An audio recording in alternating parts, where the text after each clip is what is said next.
Hello, everyone. I want to welcome you guys to another episode of Panther Politico. I'm your host today, Philip Lwiza, a second-year PhD student in international relations at Florida International University. And today we continue our conversation with experts across the political science and international relations to unpack major global issues through deep interdisciplinary analysis. For this episode, we're focusing on political transformation and democratic culture in East Africa and lessons from Tanzania. I'm honored today to be joined by two incredible guests. First, Dr. Cliff Ubba Kodero, Assistant Professor of Political Science and International Studies at Morgan State University, whose work centers on African political economy, identity, and regionalism. Dr. Kodero's expertise is especially relevant for understanding the political dynamics of Tanzania's current political crisis, regional authoritarian trends, and how ruling elites use regional blocs and identity politics to consolidate power. Dr. Kodero is also an alumnus of FIU, a proud holder of a PhD from our program, so a great mentor as well. I happened to have the pleasure of meeting Professor Kodero during a talk he paneled on Kenya's political shifts here and at FIU. So I was more than excited to have him accept an invitation to speak with myself and Professor Akhtar. And moving on to Professor Iqbal Akhtar, who holds a dual appointment at FIU's Department of Politics and International Relations and the Department of Religious Studies. His scholarship focused heavily on the deep cultural and political history of East Africa, especially Zanzibar and the Koja community. Dr. Akhtar's specialization in Islamic political thought and the history of Zanzibar helps illuminate the deeper historical roots of Tanzanian political culture. So I want to thank you very much, both of you, for being here. I know you're both very, very busy, so I appreciate this during rather turbulent and difficult times. And I know I know, just in case any of my relatives watch, I must honor our eldership. So I will say shikamoni to both of you, shikamo, shikamo. Habari. Marhaba. Yeah. Yes. Marahaba. Asante, asante. So, gentlemen, Tanzania is facing one of its most serious political crises since independence, with rising tensions around elections, increased centralization of power, and a new generation pushing back against old political norms. So today, I'd really appreciate if we could explore some of the roots of these legacies and how the youth movements, which are being mirrored as well in Kenya and Uganda across East Africa, are reshaping the region, and what Tanzania's current turmoil tells us about the future of democracy in East Africa. So I wanted to start with Professor Akhtar to kind of give us a little bit of a historical arc. So Tanzania's political culture didn't begin with independence. The Swahili Coast, Islamic scholarship, and merchant networks shaped political norms long before colonialism. So Professor Akhtar, how have these pre-colonial dynamics continue to influence political culture today, especially ideas of authority, unity, and community? Thank you, Philip, for having me. I really appreciate it. I mean, I think part of one of the major challenges, I think, across not just Africa, but also Asia is the way, two things. I think one is the type of identities that came to be kind of, in a way, I would say institutionalized or kind of developed during the colonial period, which kind of separated out groups. I think the most, one of the clearest ways that you see that would be a place like Rwanda. The development of Hutu and Tutsi sort of identities in sort of the modern period. So I think that's one thing is kind of how people's ethnic and cultural identities were shaped in the colonial period. And the second was also the way that um, different groups were played off each other in terms of divide and rule as well. So you have minority groups that were given sort of power or status in society. And so really what ends up happening is that one, certain groups don't want to give up power, and we see that sort of in the Kenyan situation. Or, as in the case of Tanzania, really the type of institutions that need to that you need essentially for a functioning and healthy democracy are not really developed. So you need civil institutions, you need respect for rule of law, you need to have the idea of a loyal opposition. So the idea that you can oppose the government and still be seen as sort of a loyal member of the nation state, differing ideas of what it means to be part of the nation, all of these things that sort of help to that are that are part of what I would say is kind of a liberal democracy. A lot of them were also not developed in the colonial period, and so you see kind of the impoverishment of that influences kind of the elections, the election chaos that we're seeing in Tanzania, unfortunately today. So I think it's not just one thing; it's a combination of things. And Tanzania was blessed to have Mwalimu Nyerere, as the first president. In terms of being able to help develop a national identity, but at the same time, um, the cost of creating kind of a larger national identity was a loss of that sort of multi-vocality within society as well, having multiple political groups and sort of organizations competing and contesting the ideas of the nation. And so perhaps it was necessary at that time, but now as generations are moving and new political and economic realities are emerging, there needs to be create more space for younger generations and different perspectives. This is a good point. Good point. This was where exactly good art, Professor. Thank you for that. Bringing in exactly where I would love to bring Professor Kodero.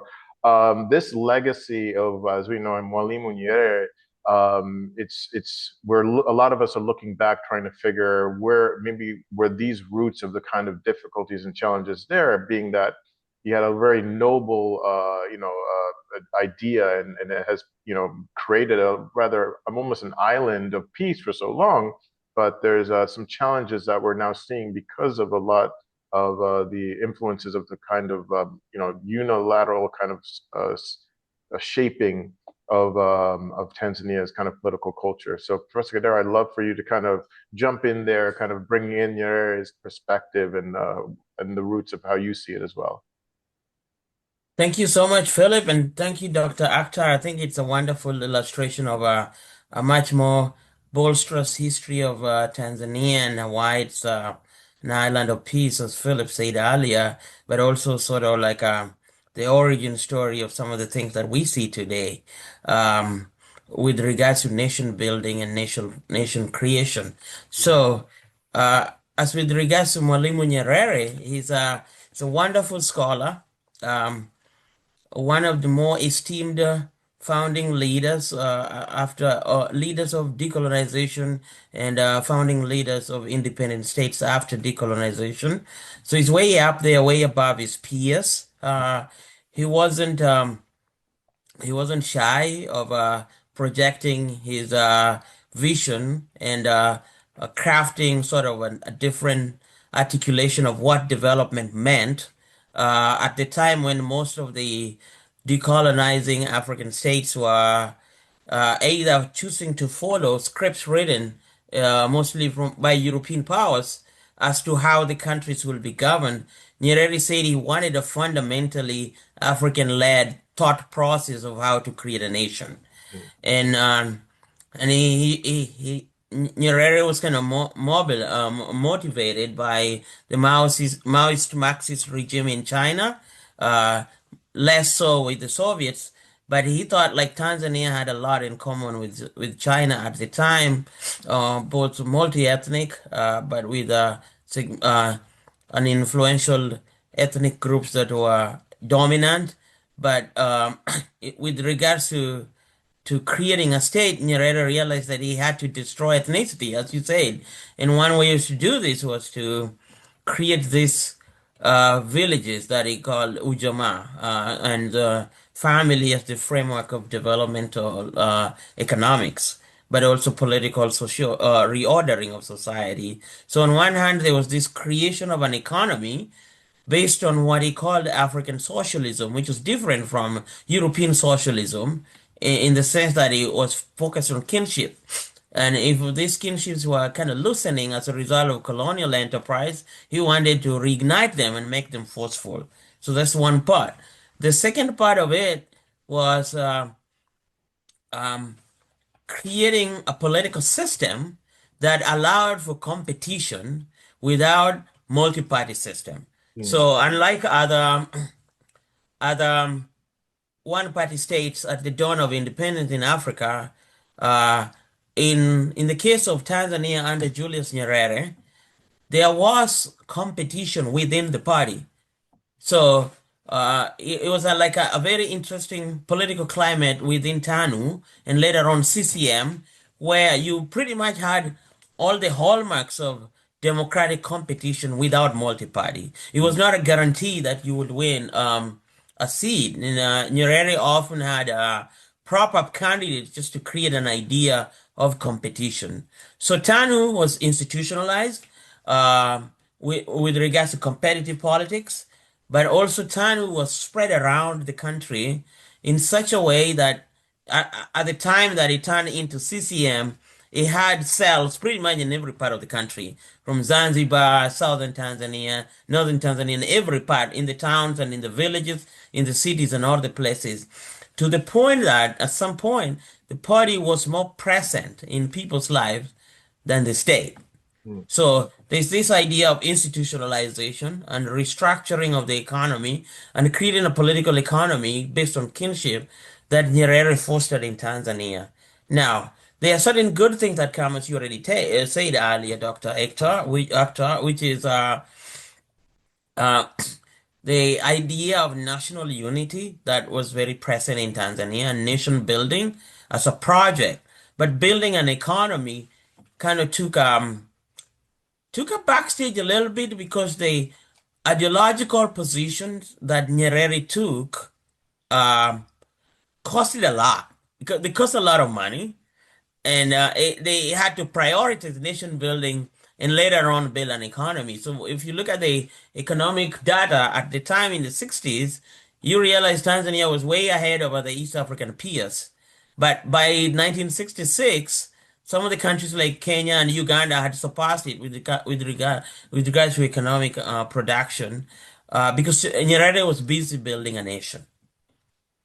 So I just wanted to leave it there because we have a whole hour to talk Yes, about it. yes. Yes, yeah, No, great, great. Thank you yeah, so much. And actually, I yeah, just wanted to pivot a yeah. little bit back to Zanzibar Mhm. because I think so much we kind of leave Zanzibar to kind of almost focusing primarily on the mainland. And being that Samia Suluhu Hassan, the current president of Tanzania, is a Zanzibarian by birth, that's her background. I kind of want to speak just for a couple of minutes about the revolution and how that kind of may have shaped political climate that's going on. Because something that I've been hearing a lot of is being that she's coming from a more of a minority background, it kind of has shaped the way that she's almost stacked her cabinet. And I wanted to touch a little bit more on kind of like the revolutionary history of Zanzibar and how it may have affected her. Professor Akhtar. Yes, okay. Um, so I mean, I think that I mean, okay, so Zanzibar, it in the 19th century, right? It Yeah. was the capital of the Omani Empire, Mhm. right? So it had, it was an incredibly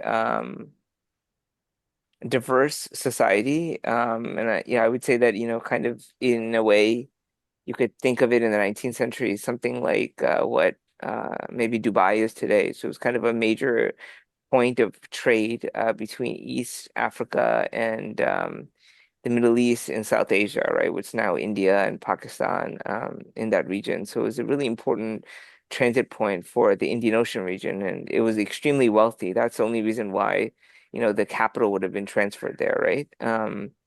So, I think it was extremely multicultural. I think the development, it's not just in terms of wealth, but in terms of culture as well. So even, think about the language of Tanzania, Swahili, right? Swahili emerges out of this interaction of, sort of the Bantu sort of languages, right, of sub-Saharan Africa and particularly sort of the East, then uh, connecting with Arab traders, with a Persian, Shirazi, you have influences of Portuguese, right? And the Portuguese coming into East Africa. So it's a really unique sort of cultural and economic place. And what happens with the revolution is that you have two things. One is the collapse of that entire world, essentially, and the majority of Zanzibaris who, you have thousands of Arabs who were killed as a part of the revolution, um, which was kind of a horrific situation. And then beyond that, what ends up happening also is beyond the death is just kind of like the economic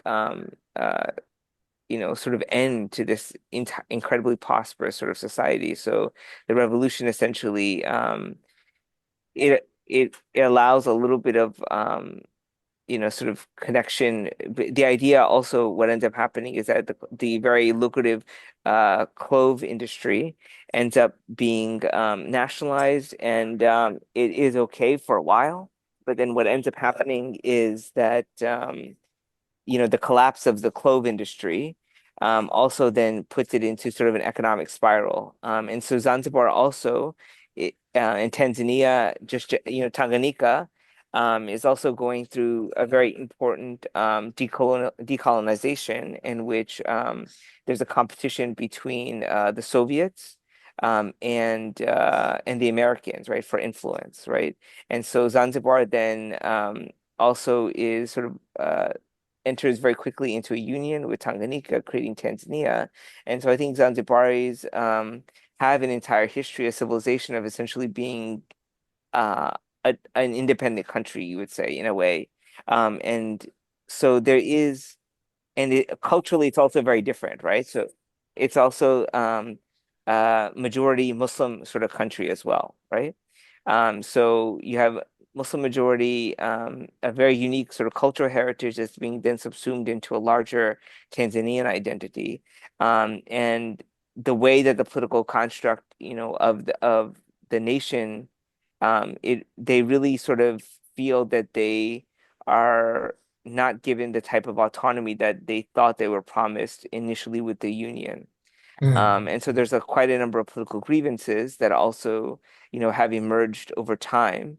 And but that doesn't necessarily, but what ends up happening is that anyone that comes into sort of the ruling class essentially ends up also then adopting those politics, right? So there are, opposition groups in Zanzibar, and there was contested elections years ago as well, and a lot of challenges.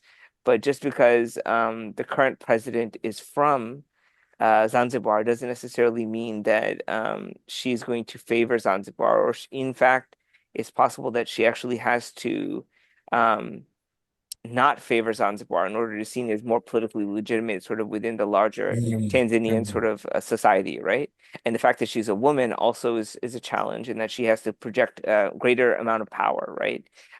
So there's a lot of complexity that goes into it. But there's certainly a lot of unfinished sort of business, I would say, with regards to sort of Zanzibari politics. And that's, I think, one part of the larger reason why the current ruling party has cracked down so hard, because they see that there are tremendous amounts of fissures that have emerged over the last couple of decades, not just in terms of ethnopolitics, but also generational politics. Great. Mm. Thank you so much, Professor. Yeah, and I wanted to bring that up because we have this idea that Tanzania has always had this kind of very peaceful history politically, and I think Zanzibar lends that not the myth of it, but there's on a micro level, it's not that seamless. So kind of moving on to the current turmoil that we're seeing, and I'll start with you, Professor Kodero. Obviously, recent elections, we've seen a lot of protests. We've seen the extrajudicial actions in terms of the ruling party. We've seen the jailing of Tundu Lissu, the main opposition leader of the Chadema party. And we've seen reported mass attacks and killings of protesters, currently reported up to almost 1,000, which has not been verified. by international, but nationally, we are hearing from a lot of our fellow Tanzanians that this is happening. So I just wanted to get your take and give us a kind of a roll through of what's been going on and what you have been hearing and your understanding of the current turmoil, and why these accusations of repression and economic democratic backsliding should be taken very seriously. Yeah, thank you so much, Philip, for the question. I think it's really sad what is happening in Tanzania right now. As Dr. Akhtar has already said, Zanzibar has experienced sort of this episodes of political violence because the elections there tend to be really close and narrow. And I think at the moment they have the last government was a coalition government to sort of like mitigate the political tension that arose out of the 2020 election. Um, but in Tanzania, generally, there is sort of like a short answer, and then the proximate factors that lead to the event that we're witnessing now. Now, the short answer, as you already stated, is the feeling of lack of democratic exercise on the people. The people feel were never given a choice to elect a candidate of their wanting, and it's not totally a conversation against the person of President Suluhu. It's Mm, mostly like a sort of, if you use like a street slang, like a beef with the CCM parties taking um, uh, the people for granted. It's like, oh, mm, we're gonna do whatever we want. It don't matter. And it would have been different. There would be disgruntlement if CCM would have won with Tunde Lissu on the ballot and other opposition candidate. They still have won. I think they would have won with like almost 60% because Tanzania is pretty much still a very um, the concentration of population is in the rural areas and mm, the urban centers, the five major cities where the opposition tends to win election and not enough to win the entirety. So even with that, you see a situation where CCM will win maybe 60%, maybe quite a number of uh, parliamentary seats. Maybe not all. Right now they have 98. I mean, mm, they have 100 actually. And they have 98% on the presidential ballot. Is ridiculous. So mhm, that's really the short course of the problem. But the long end of it is sort of like the absence of President Nyerere's leadership, as he retired and died, it was replaced with people who are not ideologues and not revolutionaries and not really nationalists as Nyerere was. Okay, so the CCM, which I was talking about, transformed into CCM after the merger with the Afro Shirazi Party, I think. Now, is that correct? I believe yeah, it's Afro Shirazi Party. Yeah. yes, yeah. So the political leaders who took over the party from Nyerere were not committed to the same things that Nyerere was committed to. They were mostly committed to power preservation. And in the 90s, CCM changes from like a Maoist Marxist party to more like a neoliberal um, catch-all political party with no clear ideological position. All Mm, right, and the focus was then winning election. Now they won pretty competitively, and Hassan Mwinyi wasn't really opposed so much because Nyerere was present. Mkapa was opposed a little bit in the party, but when the election came, he won. He had a commanding lead at the national election, although there were opposition parties like CAF and NCCR Mageuzi. Then you come to Kikwete, who had opposition within the nomination process at the party, but he won like an 88% uh, majority votes at the election time.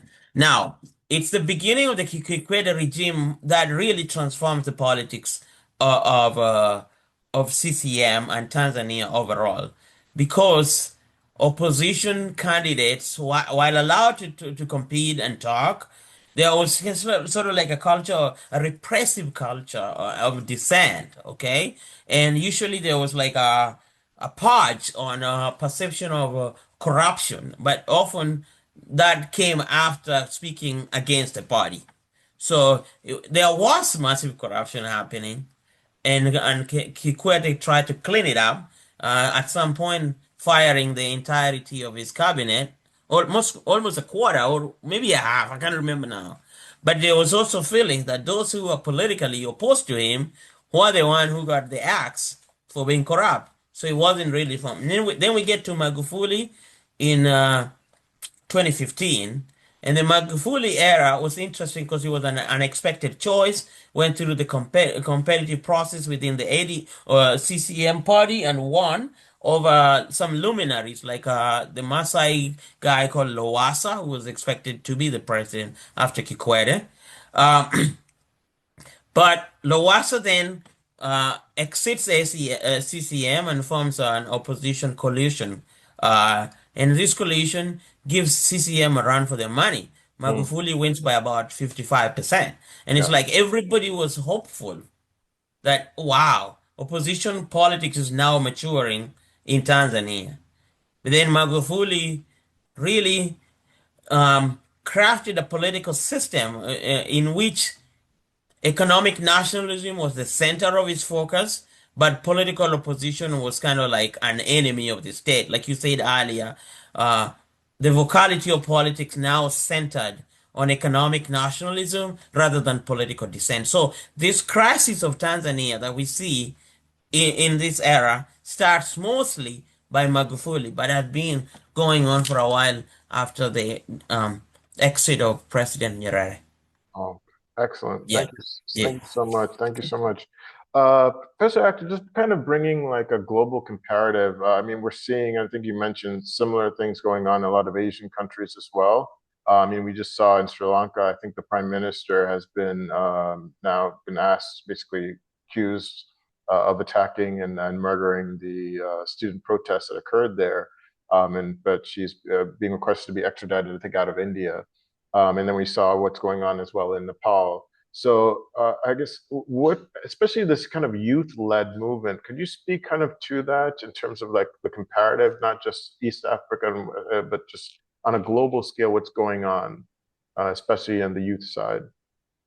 Yeah, I mean, I think the larger framework that I think even Mozambique and other places is the Gen Z protests, right? So it's Yeah. the idea that you have essentially like an old guard that is in charge of sort of power, sort of the politics of many parts of the world, and like that is simply not meeting the needs of young people. So I think one is like the economic and needs. So people are not able to find good jobs, not able to, buy houses.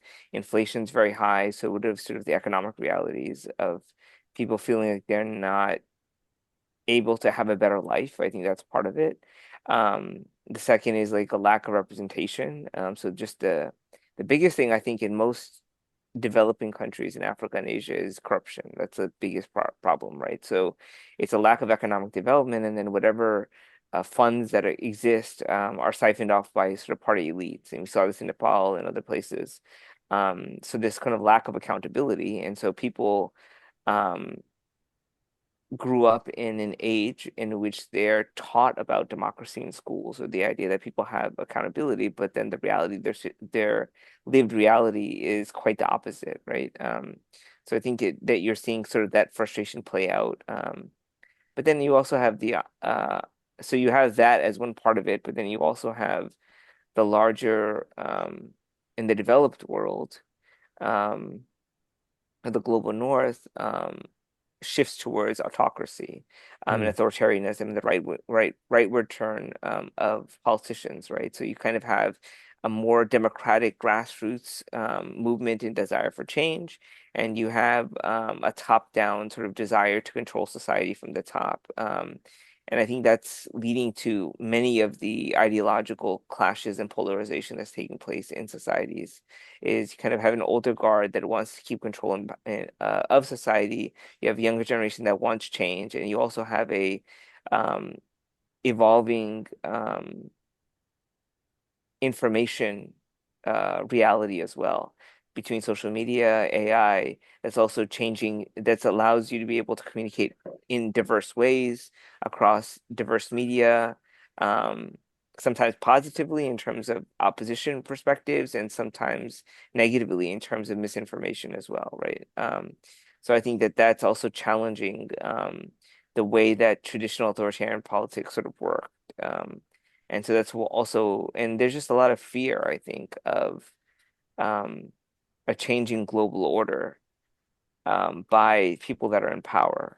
So you see kind of a breakdown in neoliberalism. You have kind of a breaking apart of traditional global economics as well between the Sinosphere and the Anglosphere, which is also then upending traditional sort of trade networks and patronage networks that have historically sort of emerged. So I think that there's just a lot of economic and social factors I think that are playing into what happened. And so leaders, unfortunately, in Tanzania, have taken the idea that the best way to deal with this is simply to try to consolidate power and to stifle all opposition. And I think that might work for a period of time, but the the Tanzania of Nyerere is very different from the Tanzania of today. People are more educated, more connected to the outside world. There's a greater degree of urbanization and a need for economic reform and economic sort of opportunity. And then you also have the influence also of the Tanzanian diaspora, right, in terms of ideas and money. And so it's a much more complex sort of ecosystem. So I think that while they were able to consolidate power through this election, I think in the long term, they are going to have to open up the political system. Otherwise, you just simply need to you maintain more to maintain that sort of power. You have to put more and more time and effort and into kind of controlling society. And I don't know how successful that will be in the long term. Oh, absolutely amazing. Professor Kodero, I like Professor Akhtar touched on something. I know Dr. Cox would be proud in terms of political economy. Um, Yes. focusing a lot more on the Kenyan perspective. I know a lot of Kenyans were looking over the border and were kind of holding their breath with the expectation of how what had happened in Kenya, especially with the advent of the Gen Z and then social media playing a major role, how that would affect what was going on in Tanzania. From the Kenyan perspective, what are the Kenyans saying, especially young people, when they're looking across the border at what happened? And especially the usage of social media as well. I was listening to, I was following this keenly as a Kenyan myself. I have relatives who are from across the border, but I'm a Kenyan, and so it was I was following a lot of keenness on what on the development in Tanzania. A lot of young people in Kenya are supportive of the protest and worried about the situation with regards to potential loss of life. About 1,000 people estimated, reported, and not being clarified as you said earlier. So there was a lot of support for the young protesters, not for their death. Because there was a thinking that it's a moment of awareness and potential for possible new ways of doing politics that had not been seen in Tanzania before. But even beyond Kenya, there's just like a feeling of anxiety and economic angst among young people. But also there's like unmet expectation of what Pan-Africanism and or in the region which we call Jumuiyan. So a lot of Jumuiyans, we mean members of the federations, are very sick of the political class and how they use political patronage and disrespect the citizens. And this, a region where the average age is about 19. So Mm. there's a lot of anger, but it's the positive side is could be maybe this will be one of those opportunities for new ways of doing politics. And as the professor said, I don't think that increasing repressive tactics and consolidating power in this atmosphere is going to end very well for the leadership in Tanzania right now. Oh, thank you for the answer. It's Yeah. interesting because Tanzania has seen such economic growth over the last couple of years, and I think Kenya has seen the same thing as well. And usually, you have there's an expectation with economic growth that this would actually create more stability. But like you stated, this kind of uh, feeling that they've been excluded from this growth is really challenging. In speaking to members of my family in Tanzania, there was this idea that many Tanzanians would kind of just just let things go because we're all about poor, very relaxed in terms of even keeled in comparison to our Kenyan cousins who have had a kind of a history of a lot of political activism. What do you think was the trigger, the catalyst that made things different this time than in past? Even with Magufuli, there was a lot of kind of angst, and I think even you spoke about with Kikwete, there was some issues as well. But what was it that was the difference maker with this particular election? And either of you, I think I start with Professor Kodero and then move to Professor Akhtar. It was the ridiculousness of it all. Like, Oh, how not do you ridiculous. not? The challenge. Yes. Yeah, yeah. Oh, yeah, Yeah, I mean, I'm sorry, I'm thinking about a diplomatic term, yeah, but I yeah, think I have feelings too, and they come out other times. But yeah, I think that yeah, I mean, it could be done better. I mean, we have a lot of authoritarian systems in the global south and a lot of election fraud.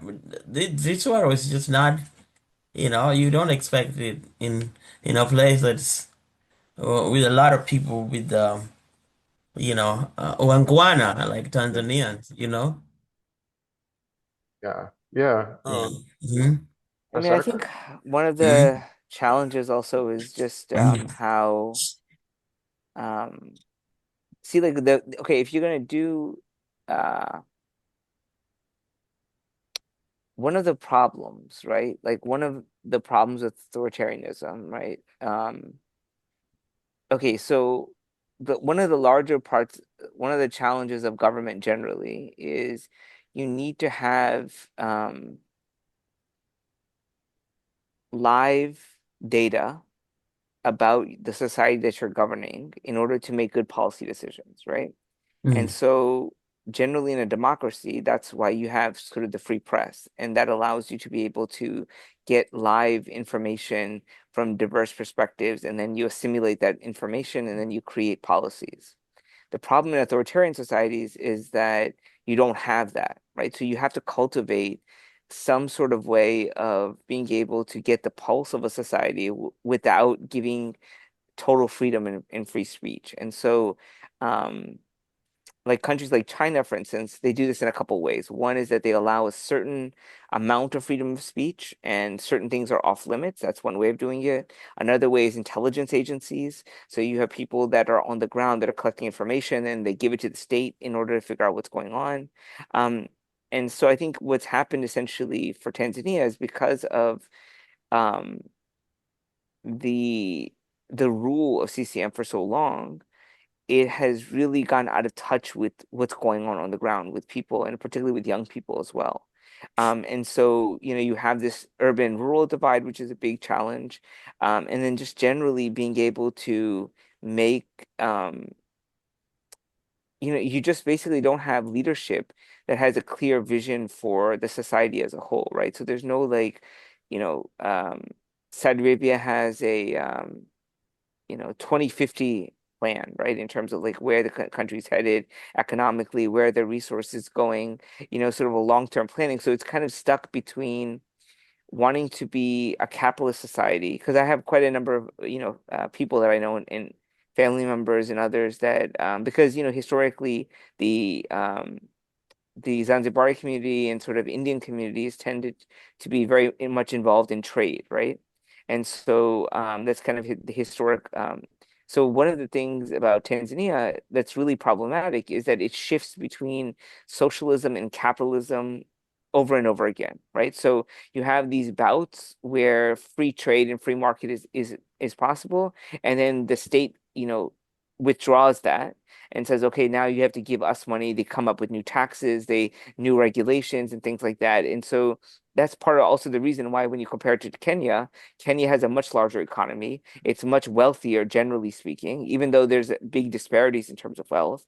Whereas Tanzania historically would have been poorer, but a little bit more of, equally poor essentially. And what you have essentially is a situation where there's there's a lack of real free market sort of policies, but then you also have So you have that, but you also have widening inequality in society, right? So you don't have enough of economic growth to be able to deal with the social inequalities of society, right? So you have problems in a society when their economic growth is limited, right? So if there's enough money to go around, people are generally okay, even if there's sort of inequality. The problem with Tanzania is that you have really bad policies with regards to economic growth. So there's not enough money, and you have growing inequality, and you have people who are educated that can't find jobs. So there's a tremendous amount of frustration, and that information, those ideas are not being communicated to the top, and you don't have leadership that's able to sort of really navigate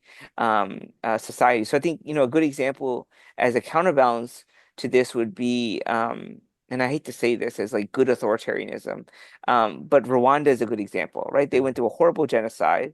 The society is authoritarian, but it's also their economic policies have minimized corruption and allowed there to be economic growth. Other, Western societies invest in that. They're able to use their mineral wealth in order to grow the economy of the society. So I think, it's kind of Tanzania stuck in a way. It's stuck between the old guard and new guard. It's stuck between socialism and capitalism. It's stuck between, a Tanzania of Nyerere's vision and something that has yet to come out in terms of Tanzania as sort of as a global international sort of player, right? And so that's kind of how I see part of the challenge of what's going on, you know? Great, Yeah, great. yeah. Professor, I know this is your specialty as well. If you could kind of give some commentary in terms of the economic aspect of this situation. Yeah, there was a sort of like countries that went through reform. I agree with what the professor said. It's really right on the spot. Um, it's like a study on neoliberal changes in the 80s and how countries fared after that. And in the short time, when you get the reform, because you're starting from a really low base, you get a lot of economic output. Like we saw that in Uganda in the 90s. Mm. All right. And if this neoliberal change is combined with sort of institutional establishment that then those institutions mature, and then there's a possibility, there's hope amongst the people, especially in these spaces where a lot of people are young, Mm. then you're going to have political stability. And that reform can then lead to democratization or have hybrid systems, okay? You're going to have a lot more stable society over time. And you probably might graduate into a liberal democracy over time. If you do have those neoliberal reform and you're not reforming the institutions, then what you're going to get is chronic capitalism. And that's worse than any form of authoritarian or mixed economic system you can have. Because chronic capitalism leads to elite capture and elite replication over and over. And if you have a population that's huge, like in Tanzania, like 70 million now, you have having about 60 million people living living in deplorable condition. You're gonna have about 10 million who own everything. I mean, we have some of the biggest billionaires coming out of Tanzania. But when you go to the countryside, you won't see that.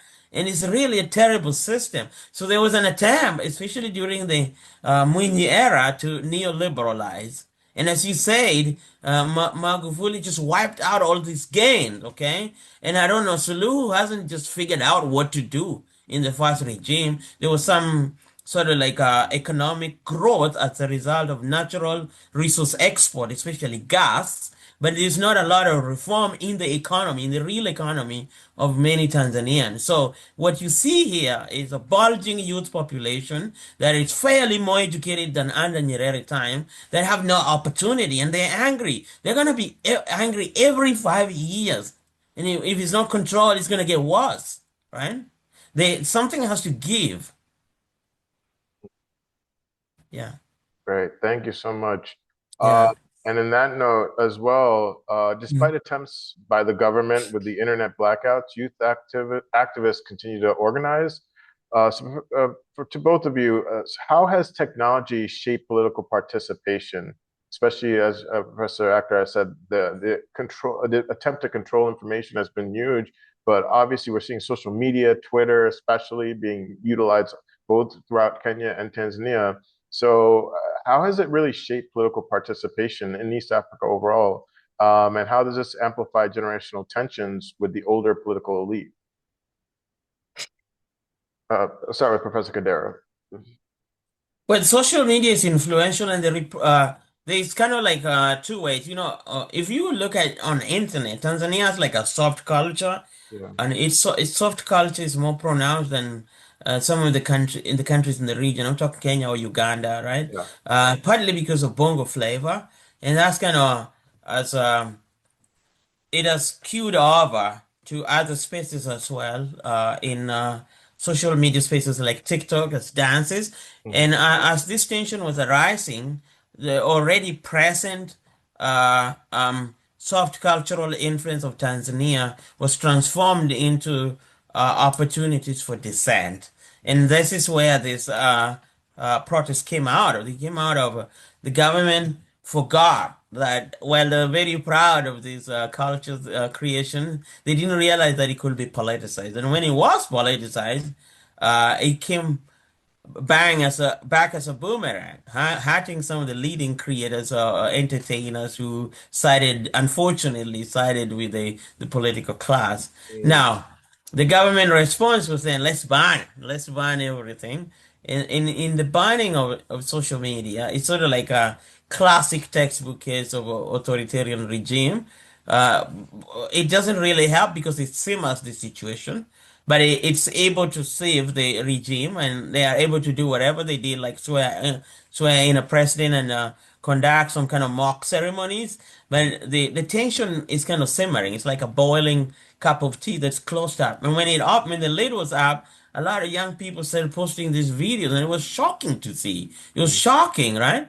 And the government's response was, well, it's punishable under Tanzanian law to dehumanize people by posting their images of the injured and the dead.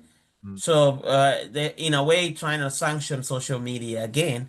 But I think the cat is already out of the bag. Everybody in the world knows what happened there. Mm-hmm.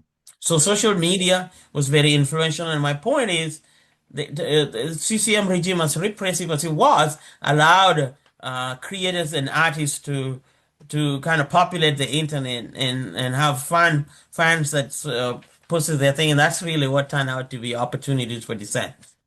All right. Awesome. Yeah, Thank you. yeah, Professor Akhtar?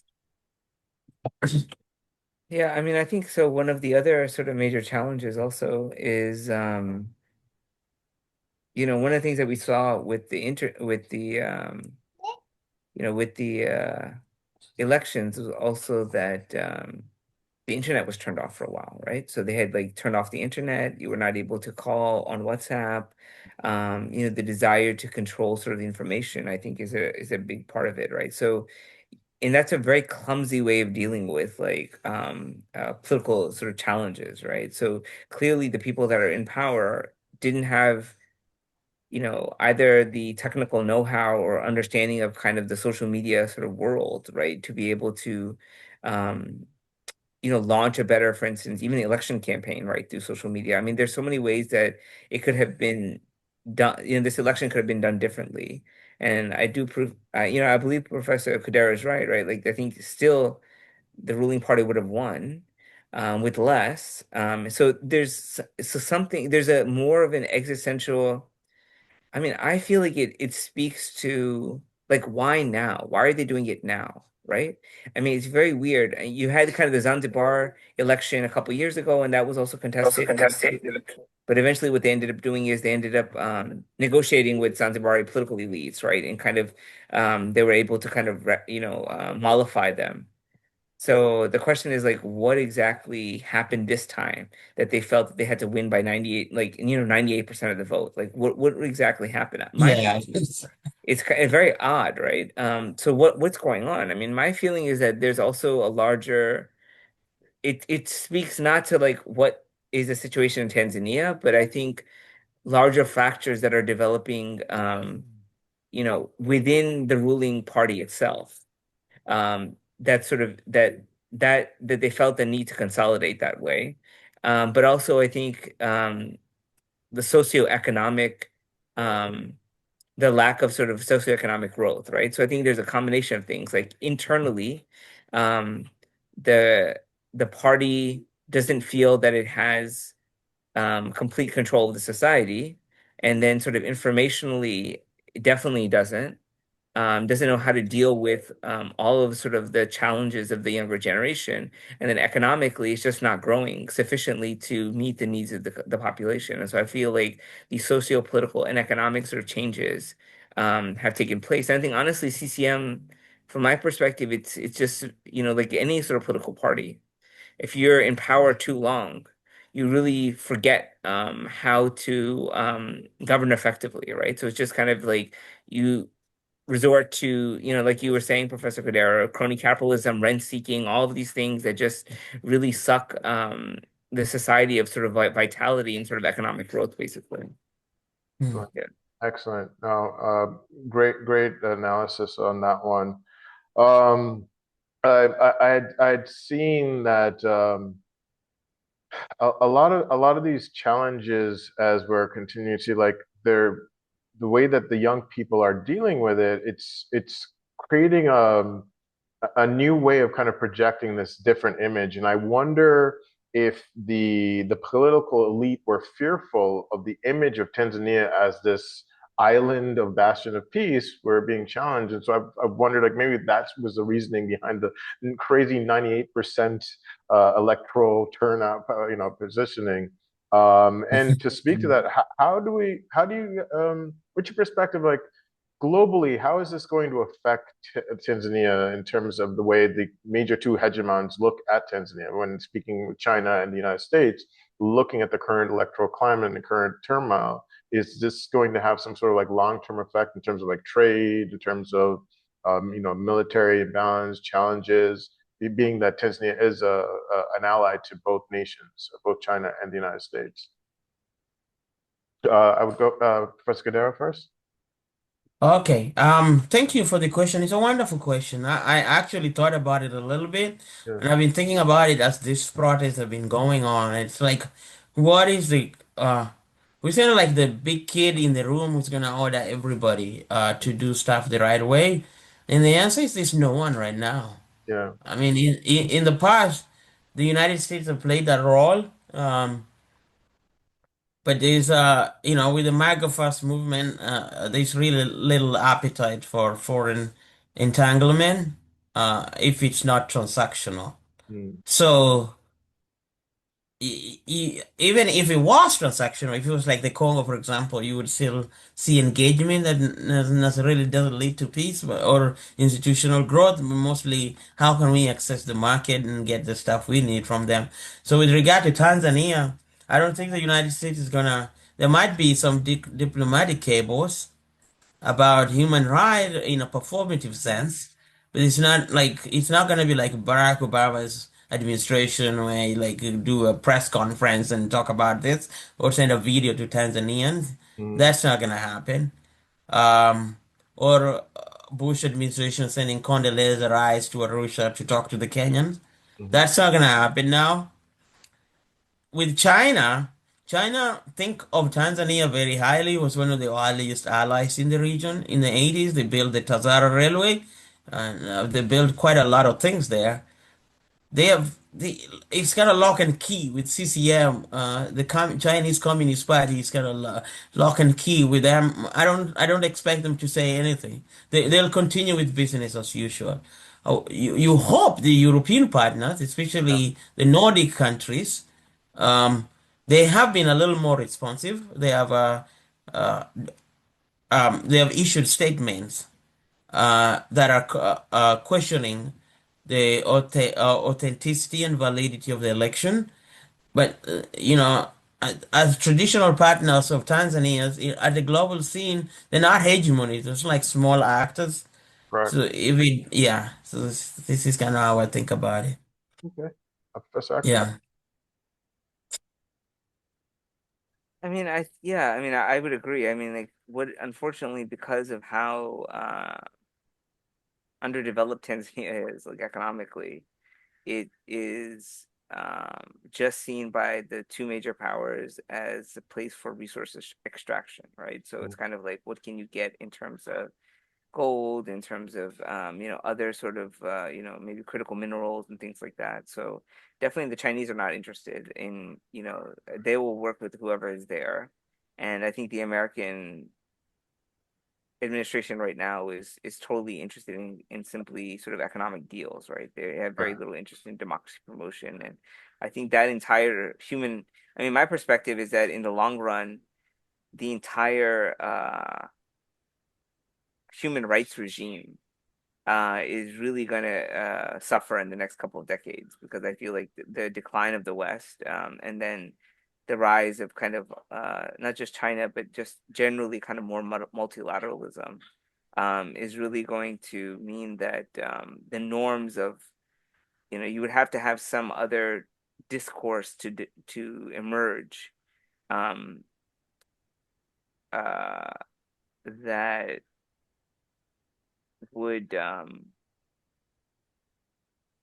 some sort of other normative regime, essentially, that would kind of allow states to be able to change their behaviors. Because right now, just saying human rights or saying democracy means nothing, I think, in many parts of the world at this point. And I think the West is so consumed with its own internal politics and its polarization, it has very little interest in engaging with other parts of the world. So, yeah. I Right. mean, I think, yeah, as long as it doesn't hinder Tanzania's ability to export, um, it's fine, Like no one is really gonna bat an eye, really, unfortunately. Okay. Okay. Well, some last question that we have here, and thank you both so much for this. If you can identify one factor that will most shape Tanzania's political future, whether it's its youth, its institutions, political culture, or regional influences, what would it be in your perspective? And I'll start, Professor Akhtar. Again, Say again?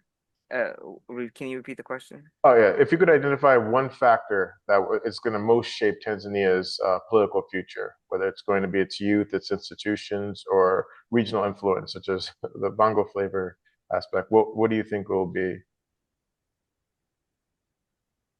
I mean, I think the biggest thing is that's going to drive everything is going to be the economics. I think if they're able to find some sort of, um, I mean, the problem with it is that, resource extraction simply does not provide enough economic development Mm, for the large population that is Tanzania.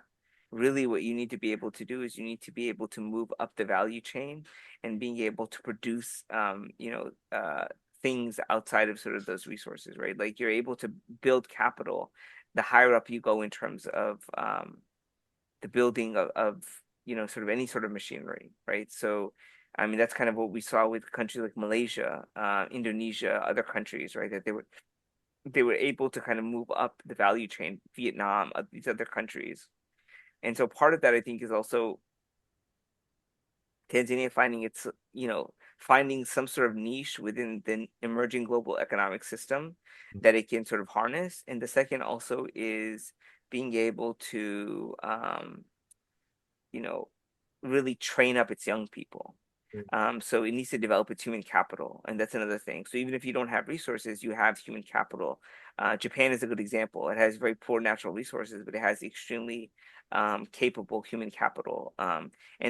And unfortunately, I think for Tanzania, that also means learning English. I think that's going to be a big part of it, because it doesn't necessarily have the internal scientific capacity. So it really needs to learn that and adapt that, right? So that's kind of how one of the ways that China was able to do it. It sent people abroad, the people came back, they brought scientific information and knowledge, and it was able to draw and sort of develop sort of its economy. Tanzania is so underdeveloped compared to Kenya. I mean, I remember even whenever I go back or I do research, a lot of times the people, for instance, even in a basic industry like tourism, for instance, a lot of them are Kenyans, right? Because they speak English better, they have like much more training with sort of tourism and sort of that sort of economy, right? So you really need to be able to develop the human capital to be able to and figure out some sort of niche in sort of global supply chains to be able to make the type of economic development that's necessary. Because otherwise, resource extraction, it's just it's going to be kind of like an oil curse sort of situation, like Nigeria, or a small elite that is able to make a ton of money, and the majority of the society kind of suffers in the background. Great, great. Professor Kodero? Yeah, I think you said it all. I was just thinking about civil society organization. It's sort of like instruments of it's more focused on the economy of it. I'm Mm, thinking about the politics of it. It'll be mostly like a more robust civil society organization. And I think one way out of this situation will be like a sort of like a national dialogue about how to move forward. And you could probably do what they did with the Zanzibar for in the short term, but in the long run opening up political spaces as well as opening up the economic system for competitive uh, engagement with multiple players. good, good. Okay. Well, thank you Yeah, both so much for being here and having this amazing dialogue. I really appreciate it, and I know our university appreciates it. So thank you so much, and I hope you both have an amazing rest of your week. thank you Thanks very a lot, much. Philip. I appreciate it. And nice to meet you, Professor Kodero. Nice to meet you Okay. too, Dr. All right, nashukuru sana. Asante. Haya, Asante sana. Have a good one. Bye.